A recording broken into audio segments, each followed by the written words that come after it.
Welcome, everyone, to Exploring Our Secret Past. My name is Michael. I'm joined by my awesome co-host, Carla. How you doing? I'm doing well tonight. How are you? I'm doing good. So, why don't we take a moment, since this is our very first show, and introduce ourselves. So, Carla, I'll let you start. Okay, my name is Carla. I'm currently in North Texas, trying to make it through the triple digit heat for the last couple months. And a little bit about my background. I kind of started getting into the paranormal years ago. Kind of went off on my own as far as just curiosity, trying to understand what it was all about. And, you see the shows on TV and you try and, go through some of the things they do and stuff. But I was green. I didn't know what I was doing, but was just very curious about learning it. And then in the last 3 years or so, I've co-led a couple paranormal groups. One's called DFW Ghost Hunting, and the other is called Southern Fried Spirits Paranormal. And So, who came up with these names? so the DFW Ghost Hunting was created, the name was created by another person that had initially started that team. And so I don't know the backstory behind that.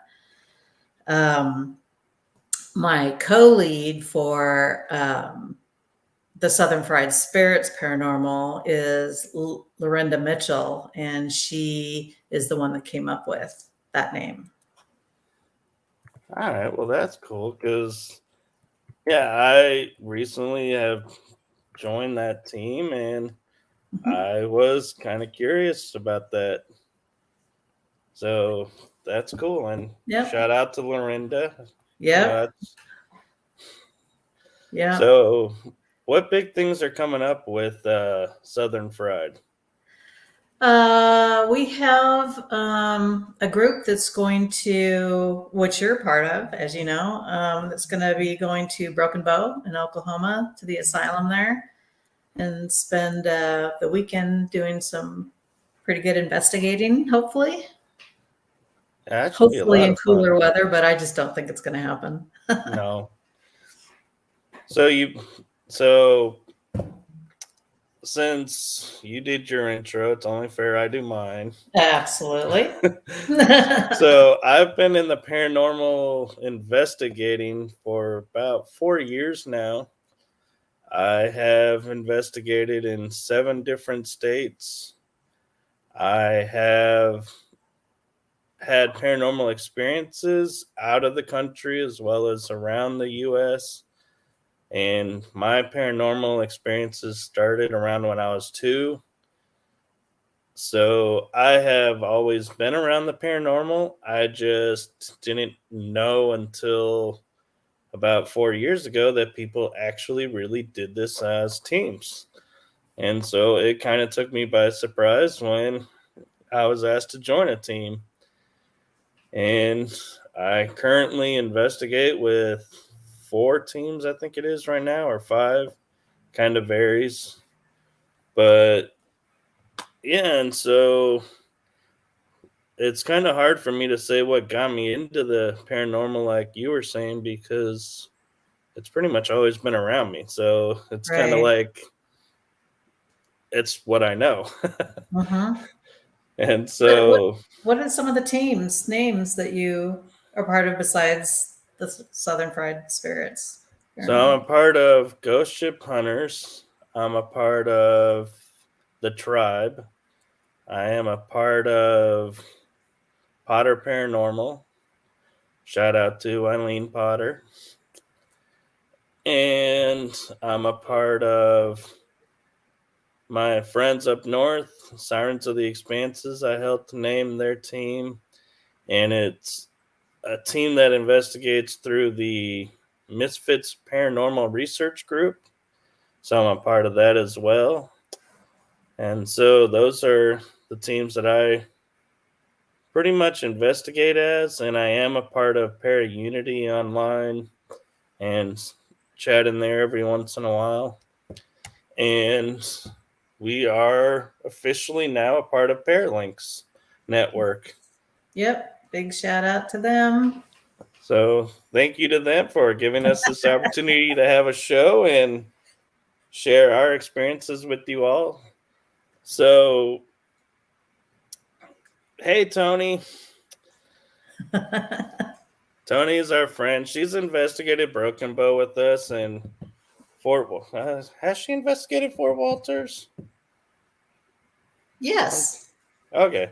It all starts blending together. So Yeah. I don't want to like put somebody out there and saying, yeah, you were here, and be like, Yeah. oops.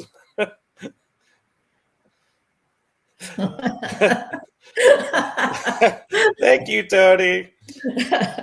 So That's confirmation right there that we're doing the right thing. yep. Oh yes, the doll room, Tony. We were talking about that in the backstage. Yep, we're gonna be bringing that up. And so Carla and I were discussing what our show was going to be about, and since it's brand new, we were thinking about not only what our paranormal experiences are and what locations we've been to, kind of looking at what paranormal locations might interest us that you guys suggest. We can research them and see what we think about them, and if they're in our area, go check them out. Or we can talk about topics such as uh, cryptids or paranormal experiences or UFO or UAP, because they don't want anything to be UFO now. And so,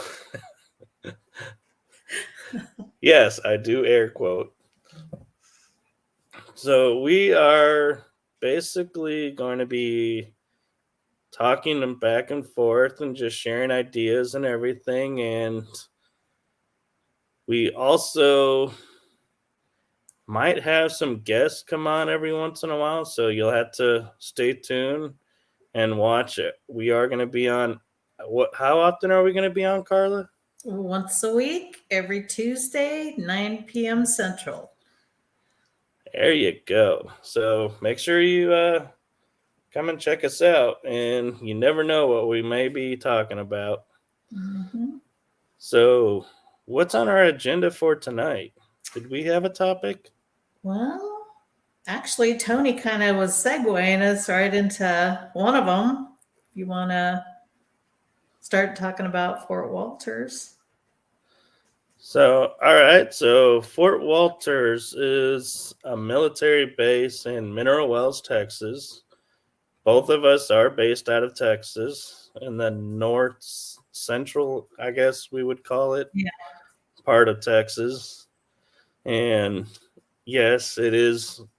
We are experiencing paranormal heat right now. It is unnatural, this heat wave we are in.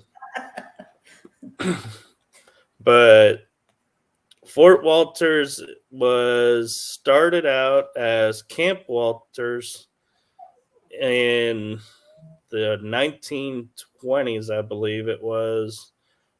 And it was used for training for World War One.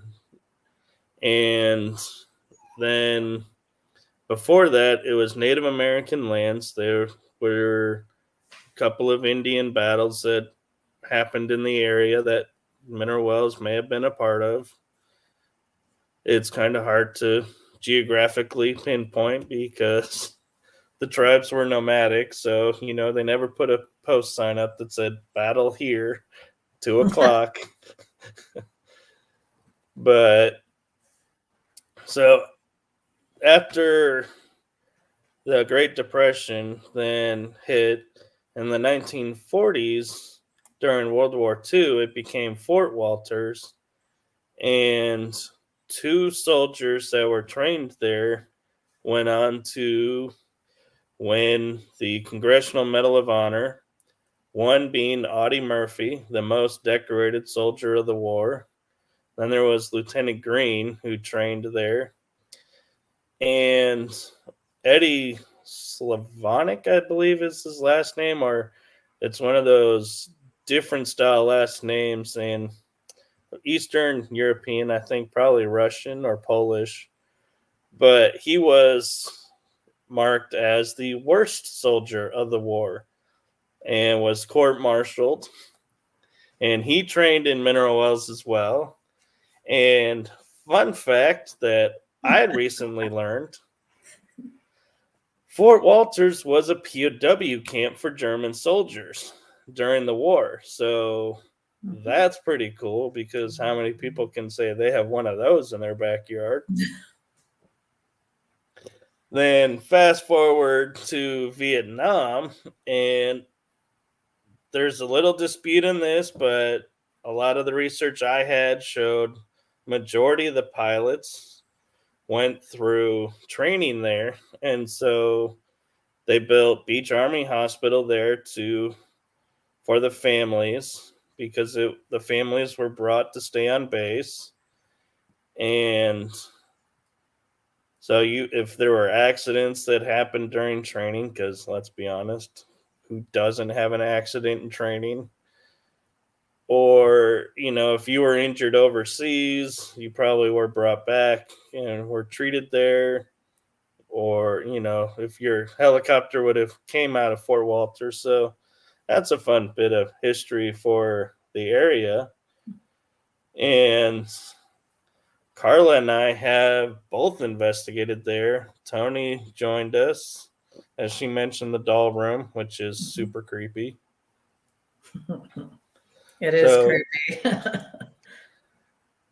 The Fort Walters, it's two buildings. It's the PX building and the bank building are what you get to investigate. It's two buildings, one investigation. So it's pretty cool if you get the opportunity to go there and investigate, which we just happen to have a really cool opportunity for a lot of you. So here's an offer that Shauna Lee Anderson, the caretaker and owner of Carpe Noctem, put together. And if you wish to investigate the PX and bank buildings, it's one cost for both buildings. If you mention this ad by texting her MK Investigate, you get a nice $50 off the investigation. So that's a really cool incentive. So anything you want to add, Carla, about this opportunity? I was just going to add to not forget about being able to investigate the land around them, the land around the buildings. That is a very good point, because not everything is inside the building. Right. Yeah. It's definitely a fun place to investigate, and there's a lot of responses when you use trigger objects like the music from the time period, or some of the other things like that you can, uniforms talking about the generals and stuff like that.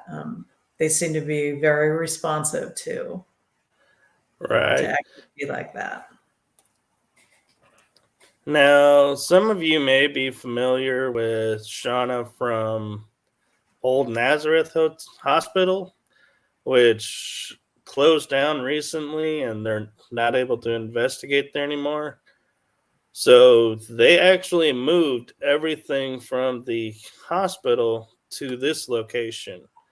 So if you guys are fans of Destination Fear, which I will admit I am, the doll that Chelsea reacted to has become affectionately known as the Chelsea doll. she is there in the haunt in the PX building. And you'll have to forgive me every once in a while if I say the word haunt, because in October, Fort Walters becomes Texas Scaregrounds, a haunted house. So that's a cool experience if you get a chance to experience that as well. Yeah, there's nothing like having a haunted house within a haunted building. Exactly. Do you want to talk about Chelsea a little bit, like the vessel doll and maybe what a vessel doll is? So the Chelsea doll, the history of the doll, from what I was told, was this lady who was a friend of Shauna's had this doll for the longest time, and she'd had some weird experiences, I believe is how the story went, and asked Shauna if she wanted the dolls. And so she said, sure, I'd love to. And so when we were at the hospital, she was in a room with all these dolls, and there are some that say like there's a spirit that resides in the doll, and so that's why they call it a vessel doll, is there's a spirit within it. And so some of us may think it's a child spirit, it could be an older spirit, I'm not 100% sure. And what brought attention to the doll was in the episode of Destination Fear, a black mass appeared behind it and scared Chelsea to where she nearly fell on the floor. And so that's why it's called the Chelsea doll. And you've had some fun around the doll. You want to quickly describe the doll for everyone? So not so much the Chelsea doll, but the doll room, and I think Tony can attest to this. But we had an experience, a group of us that were in the doll room, and it was towards the end of the evening, and there was laughing, like an electronic doll, or like a doll back in the day where you'd pull the string and it would sound very electronic or robotic, like it was that type of laugh. And then we started noticing a pattern that about every 11 minutes or so, this laugh would appear, and no one in the room could figure out which direction it was coming from. And so we started trying to make a plan, like, are we all going to get in a group, or are we all going to stay separate in the room, and trying to figure out where we hear this doll laughing from. And everybody was pointing in different directions. And we just, every 11 minutes that we did, I swear 20 times, it was like 2 hours worth of one more time. We just need to find out where this thing is at. And we could never figure out what doll was making that noise. And go ahead. To help paint this picture, so I've investigated this building for probably 2 or 3, maybe 4 times before this evening. And this couple from Chicago goes, there's this giggle sound. And I was like, what do you mean there's a giggle sound? I've never heard no giggle anything. It's always been strange, like bangs or maybe a car door sound, but never. And so when I finally heard it, I was like, what? And then the fact that, it literally, you could time. And we spent 2.5, probably 3 hours the first night trying to nail down what this was. And when I say first night, I'm not kidding. We went back on the following Friday evening, I believe it was. Yeah.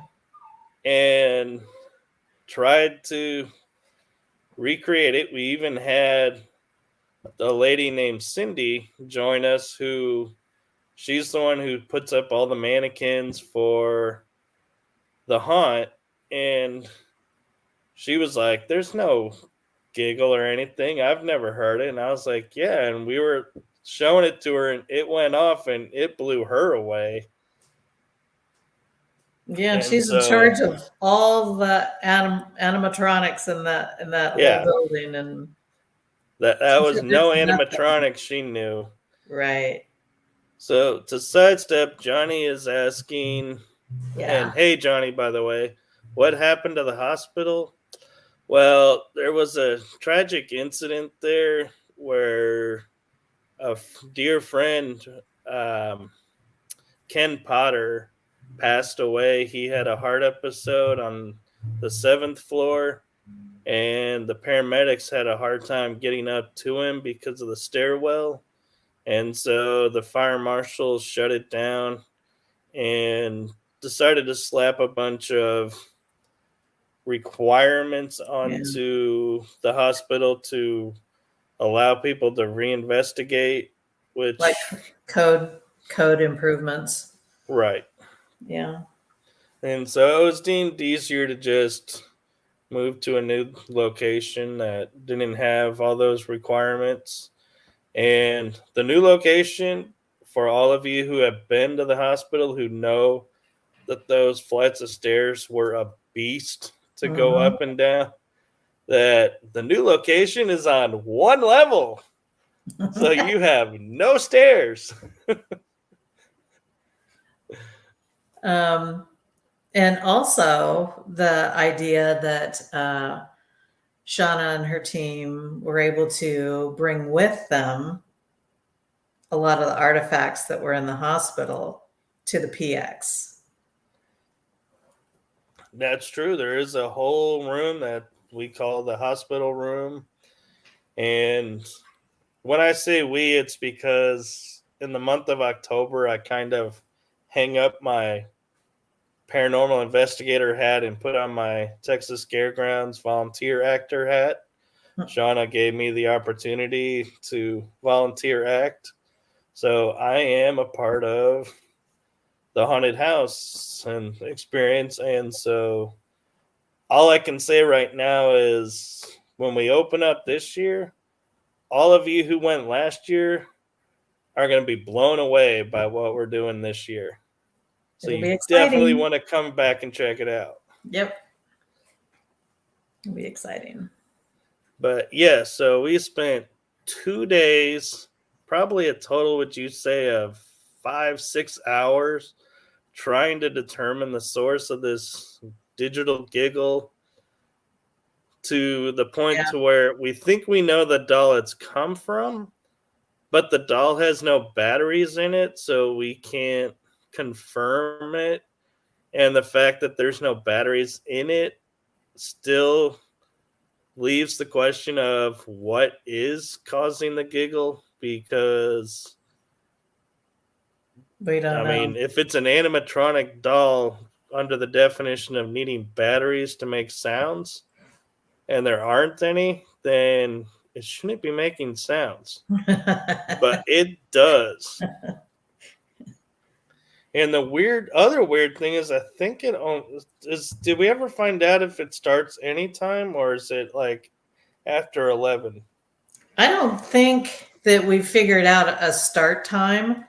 I just know that after spending time in the room, it would just start, and then once it did start, it would go on the every 11-minute. And it didn't matter, because when we would call Shauna or tell her about it, or she'd come in the next day, she'd say, no, nothing made any noise. Yeah. So we can't figure it out. And when we say we tried to figure it out, is like she would say we would all face one direction, and some of us would hear it in front of us, some of us would hear it behind us, even though we're in a straight line. Some of us would hear it to the right, to the left. we could not at all, under any time, have everybody going, that's where the sound's coming from. Yeah. That's the part that blew our mind as well, is certain people always heard it in a different way, in a different place. Yeah. Yeah. Tony's even saying it performs. It seems like it performs just for us. It is. Yeah. So It's just one of those things that they're unsolved.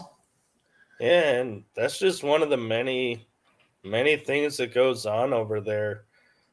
There is, oh, let's see. I caught an EVP of a lady saying hello next to the restrooms there. Now, FYI, the restrooms that I'm referring to are kind of like the school style restrooms, which are not in use. The So there stall. is, right. So there's Yeah. nobody in there. And there they've had reports that the doors open and close on their own, the stall doors. Mm-hmm. So that would be pretty cool to catch. I haven't physically caught that on evidence yet, but cross my fingers. Here's hoping, someday it'll happen. If I'm meant to see it. Mm-hmm. Have you seen it? I have not seen anything in the bathroom. The only other place is what Tony's mentioning now that we've had experiences is the costume room. Ooh, Mr. Grumpy Pants. Yep, the Grumpy Man. Yeah. I haven't experienced a grumpy man, but using an SLS equipment, it seemed like there was a couple different things, a small little entity and a larger adult size. Still don't know what they are. They were just very interactive. You could put out your hand and they would put out their hand. But yeah, if I remember right, was wasn't one of them very friendly with you? Yeah. Yeah. Very friendly. Just goes to show, folks, you never know what's going to You happen on just a never know what's paranormal gonna happen. investigation. Yep. Great. But we also had strange sounds in there. I think I caught drumming a little bit, and was it kind of like bangs that we couldn't figure out? Yeah. Some bangs. And also the when after using the SLS camera, when we were saying to move on, that we were done, the orb that went out the door behind us kind of shot behind my legs and went out the door. I think Tony caught that one, but Yeah. pretty interesting place. I would highly recommend visiting and doing some investigation there. Yep. And you mentioned how they interact with music, and the night before I met you guys up there to investigate with you guys, I was there with Mary Jo and Kimberly from Blue Bonnet Paranormal, Moody, Texas, I think it's called. And they were playing cadences, which, if you're familiar with the military, those are the songs that guys would sing while they're marching. Mm-hmm. Well, in the middle of a cadence and a pause of the people talking, all of a sudden you hear a voice say, "Pause it," clear as day. And we kept playing the cadence. And when I heard that, I went back into Mary Jo and Kimberly, and I was like, "Wait a minute, who's this voice? Pause it." And they were like, "You were the only guy in the building, and if you had said pause it, we would have stopped the music." So that was a clear case of that was definitely an EVP. And I had mentioned to my friend Kellen that I was I'm pretty sure it was Kellen who told me this, but I said, I was impressed that it knew the language, pause it. And he goes, you have to remember the military back then knew how to pause communication. And so that could have been his Yeah, job. And I was like, very true. wow, that's true. Yeah, very true. Yeah. Yep, that's So an excellent place. Highly recommend. Tony is saying that Adam and I heard someone talking next door, but when I checked, there was no one next door. That I can attest to. I've had that happen too. I've heard a lady scream and nobody screamed. And the way I know that is Shauna was the only lady in the building at the time, and she didn't scream. She didn't even hear the scream, and she was in the room right next to where I heard the scream. So I was like, how did you not hear this blood-curdling scream? It's crazy. Yeah, so I know. Why don't you tell them about what happened at the crib that night? To Shauna? To Shauna and to us while we were investigating. Well, I know that Shauna, every time she goes in there and went past the crib, she had scratches on her ankles and bruises around her ankles, like she was grabbed by something and scratched by something. And she says that she's just going and doing routine cleaning and getting the place ready for the next team to come in, and she'd be by herself and that type of stuff would happen. So I know that she was asking for our help to try and figure out what it was. Right. And so the other thing that happened too for us, because I was there with you, was we started hearing like metal, like somebody tapping metal or together. And the only metal we could find in the area was in the ceiling above the lights. So there was no way somebody was like pranking us. Right. Because, I mean, if you're up on that ceiling, you would have fallen through. That was not a very strong ceiling. No. If you get the chance when you see it, you'll understand what I'm saying by that. Yeah, for sure. Yeah. Yep. And so not only have we investigated mineral wells, but we actually just investigated another location together. Mm-hmm. Should we tell them which one that was? Sure. Go ahead. So that was Old Park Hotel in Ballinger, Texas. Now, a lot of you may know the Old Park from being on what was that show? Fright Night? Was that what it was called? Mm-hmm. Where they lost to a toenail, which I totally still have yet to come to terms with. I'm sorry. I'm with you. We joke about it when I'm up there. And also, it is run by Dan LaFave and Connie LaFave.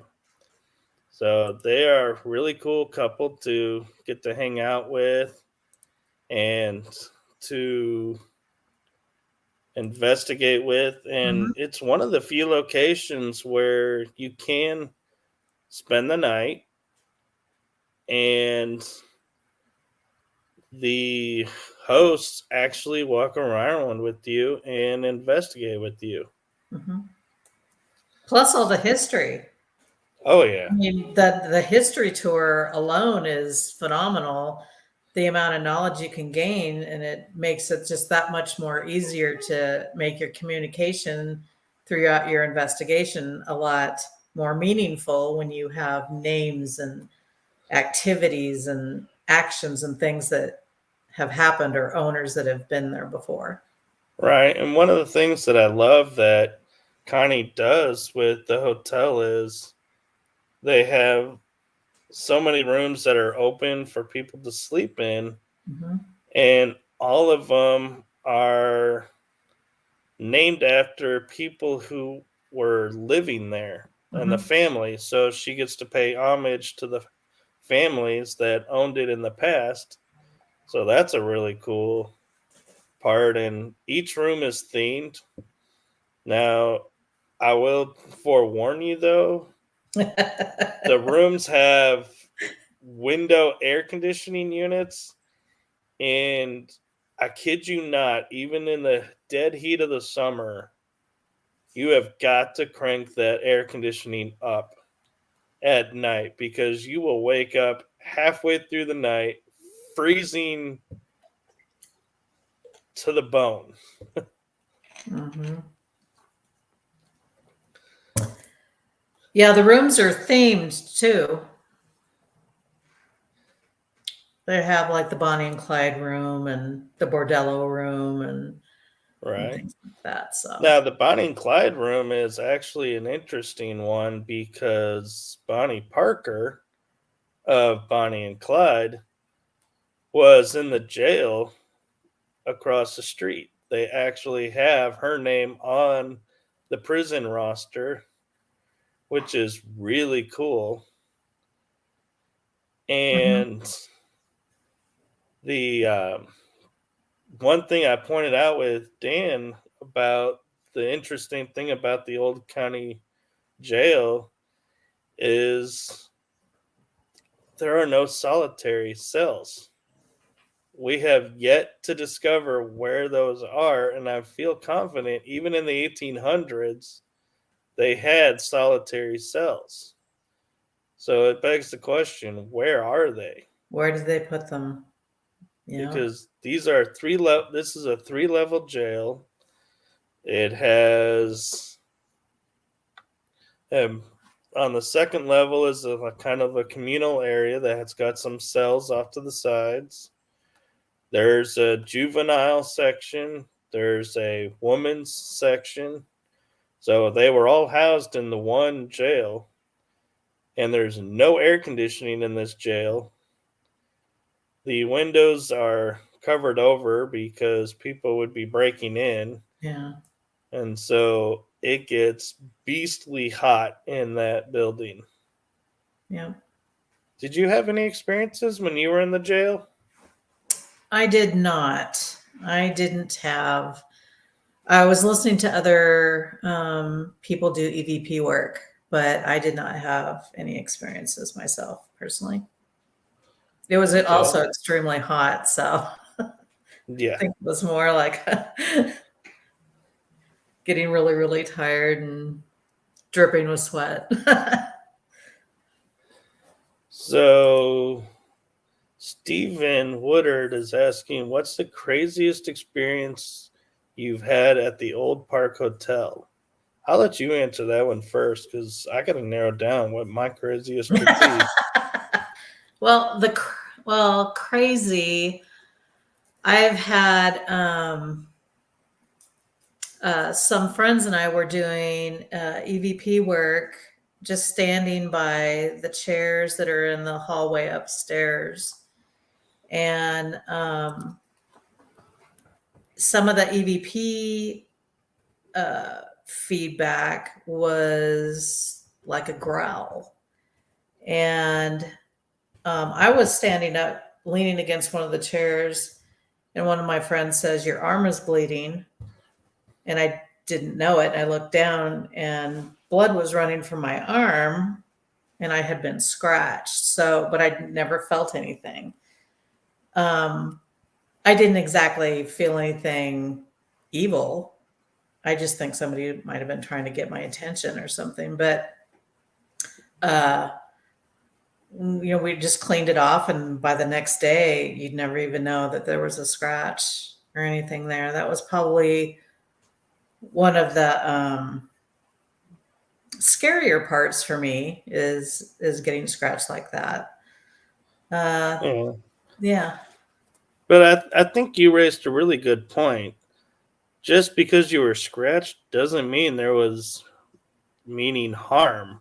Right. And so that is something I think a lot of paranormal investigators default to, that I think they need to rethink is, if you get scratched, was it just a light scratch, a deep scratch? Could it be, like you were saying, just trying to get your attention?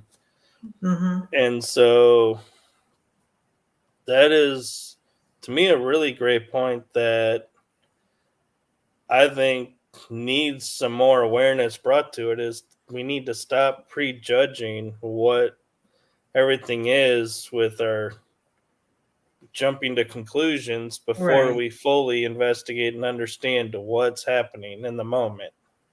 And so I was kind of trying to go through things in my head like, okay, this place used to be a bordello. The women weren't treated very nice. Could someone have just grabbed my arm and scratched it? Could they Right. be trying to get a hold of me, my attention that way? It didn't scare me a whole bunch. Like I was thinking like there was something evil in the building.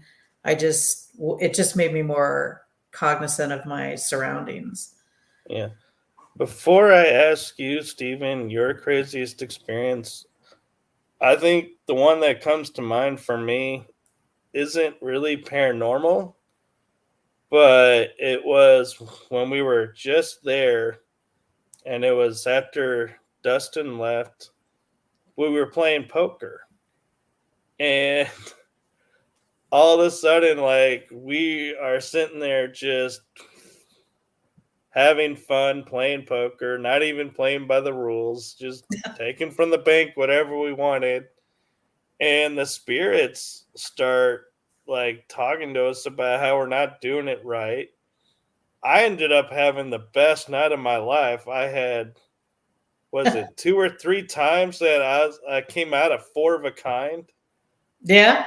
I was like, I've never been that good with cards. So I gotta say, I think the spirits were helping me play, because that was just unreal how I was getting so many great cards.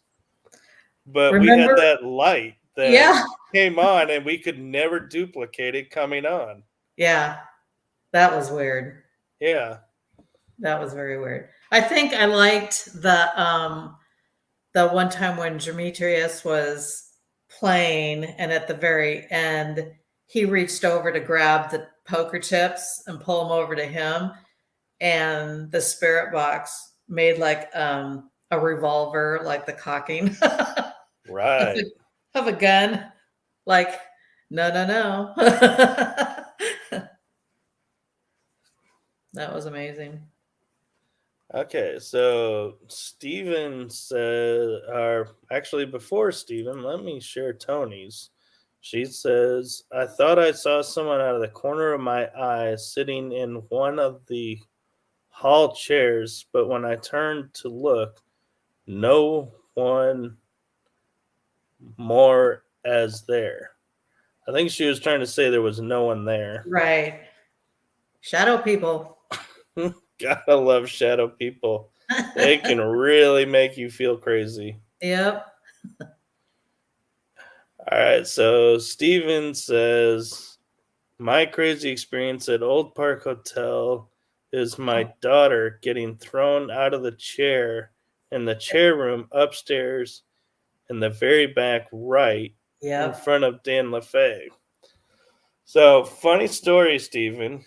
That room, the chair is now actually on the left side of the hall. And I was in the room with a bunch of people and got out, was in the hallway walking to the room next to it that has a bathroom adjoining the two rooms. And before I could step foot into the room, somebody was thrown out of that chair. So that I have not seen it physically, but I was there when somebody got thrown out. So that is definitely a crazy experience. That's crazy. I don't even know what I would do if I saw it happen. Yeah, that is I'd be a like, true nope. test of. Yeah, a lot of people say I'm not gonna run, or I'd be running for the hills, but that's one of those moments where you best believe your word is going to be put to the test. Yep, for sure. That's crazy. Ugh. Yeah. So I want to take a moment and just say to thank you to everyone in the chat and hello to everyone. Mm-hmm. If we haven't had a chance to single you out, do know we do appreciate you being here. And thank you for the questions and the comments. We do appreciate y'all helping us out with this. Yep. Let's see. Dylan is saying there's nothing evil there per se, but there can be malicious intent depending on the individual. It's just coming out more and more now than it was 6 years ago. I agree That's with that. Yeah, that's true. And it's a matter of, who's doing it. Like if it's a spirit that was like the deacon that said to roam around there, was supposed to be the lawman, but shot everybody with the double barrel shotgun that he kept under his coat. Yeah, I definitely would say I could see him throwing people out of that chair and being Mhm. upset for people being in his space. I think sometimes too, some of the guests that come to investigate do a little bit of provoking, which probably riles everything up. Yes, and I'm glad you brought that up because I am not a firm believer in provoking. Correct. Yeah. Agree. And when I say that, I'm talking about the provoking, like everyone's favorite. Oh, what is his name? Zach Baggins, Oh, with locking ghost. himself into a room and sitting there yelling and screaming at a spirit Yeah. and sending somebody in to sit in the room with that spirit. Yeah. I'm like, no. That to me, you don't need to be screaming and yelling and agitating them and calling them out, especially if you're not going in there yourself to face the consequences. Yeah. Agree. I there's been a couple times I've been there where I've walked up on a group where somebody is um, just provoking and saying things to get under the skin of a spirit, and I just kind of move on and go do my own thing, my Right? own UVP work. Yeah, because I don't know about you. I don't want a spirit getting agitated and start lashing out at me Right. because of what somebody else did. And Yeah. so I don't believe in needing that type of connection. And so you will very rarely see me provoking anything. Mhm. And if I do, it's never to that extreme. Right. It's all about respect. They were people too. Yep. Hey, Nikki. So, with that being said, what are your thoughts about like the Ouija board table? Use it, leave it, The table in the Old Park Old Hotel. Park. I ignore it. I don't engage. I'm not a Ouija board fan. I think that it could have a tendency to open up doors that we don't necessarily want opened. And then a lot of people don't know how to use them properly or close doors properly. So I just choose for my personal use not to engage or be part of those. I have to agree. I am one of those that I don't use the Ouija board. I don't see the use of it as a tool. And the reason for that is because I know, as with many tools, it will open up something. And so I don't want to have something left open because I didn't close it properly because I didn't realize what I Mm-hmm. opened. And so that is one major reason why I stay away from Ouija boards. And I can talk from experience of walking into something that somebody had opened in the past. It is not fun being drained of your energy and being kind of like feeling like a lump in a log, Yeah. no energy to move, and you're just stuck. That is the worst feeling on an investigation. Mm-hmm. Yeah. Sorry. You gotta love lives. You never know what's gonna happen on a live. um, But but it is a great hotel to investigate. It's different every single time. It's not it. It's definitely not the same. You don't always capture stuff. Other people will capture it when you don't, but it is always an experience, and it's full of surprises. yeah, and one of the things that's really cool about the Ballinger Hotel that recently was done was Dan Lefebvre, the owner. He actually has written 4 books now. The fourth book, the Nikki, we're talking about the Old Park Hotel in Ballinger, Texas. He put together a book. It's the fourth one. I don't know if you can see it well, but instead of it being all of his stories like the other books, this one is a compilation of stories from paranormal investigators who have investigated there. Like I have part of my experiences talking about them in the book. Our friend Chad Wendell, he has some information in here, and so it's really kind of cool and special to have the owner put in print your story and experience and Mhm. kind of let everyone out there share in that. Mhm. What was So the title again? it's called Fear is Just a Word: True Paranormal Experience Stories from the circa 1886 Old Park Hotel in Ballinger, Texas. Available on Amazon. Definitely worth checking out and reading Yep. because you might be surprised at some of the names that you come across in there. Yep, Yep, I that's agree. yep.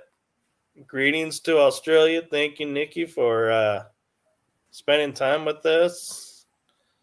Uh, I'm not sure you've met Nikki, Carla, but I she don't is think a so. friend from Australia. Hi, Nikki. Nice to meet you. Now, another thing that we wanted to do tonight that's a little bit going to be a little different for our show tonight is we have a special announcement for tonight. Speaking of Ballinger, it is Connie Lefebvre's birthday today. Yay. Happy birthday, Connie. So we wanted to take a moment on our show because both of us love you and love investigating there with you and Dan to say happy birthday from all of us here on this show to you. They are wonderful hosts. They go above and beyond to make sure that you have good experiences and are comfortable while you're there. Not only that, but Connie is a hoot to investigate with. And both of them, if you have an experience or you're unsure about something, they will actually take the time to look at it and give their opinion because they are paranormal investigators themselves. Mm-hmm. They've been in the field long before a lot of us even knew investigating with teams was something people did. Right. So we wanted to give a shout out to Connie and wish her a blessed birthday. And hopefully, if she is on, she might say something. But if not, hopefully she'll watch and Yep. repeat and say hello, say something about it. Who knows? Either way, we love you, Connie, and we know you're busy over there at Ballinger and doing your Scentsy stuff. So that's another thing with Connie. She is a Scentsy queen. If you need anything for gifts for someone or scents, man, you got to hit up Connie because she'll know exactly what to help you out with. And that is really cool. And not only is it Connie's birthday today, but it's also Steven's birthday, Steven Woodard. I do gotta agree, Steven. It is crazy that you both have the same birthday.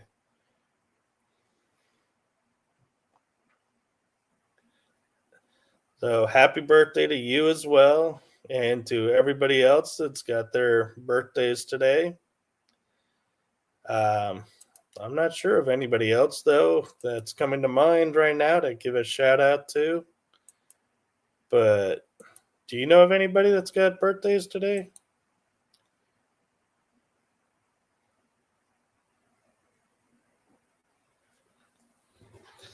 So we have we're getting close to the end of our show. So with this being our first show, I just want to thank everybody for coming and, like I said, commenting, taking part, and sharing your evening with us. Um, Carla had a little bit of technical issue, which, let's be honest, who hasn't had that happen during a show? I've been on interviews where I've had technical issues, so I'm sure she'll pop back in as soon as she can. And hopefully won't be too long. And thank you, Tony. I appreciate that. This was a really fun evening.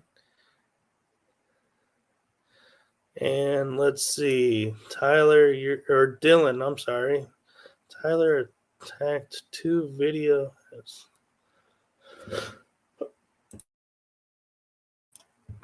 Two video has the best chain of events.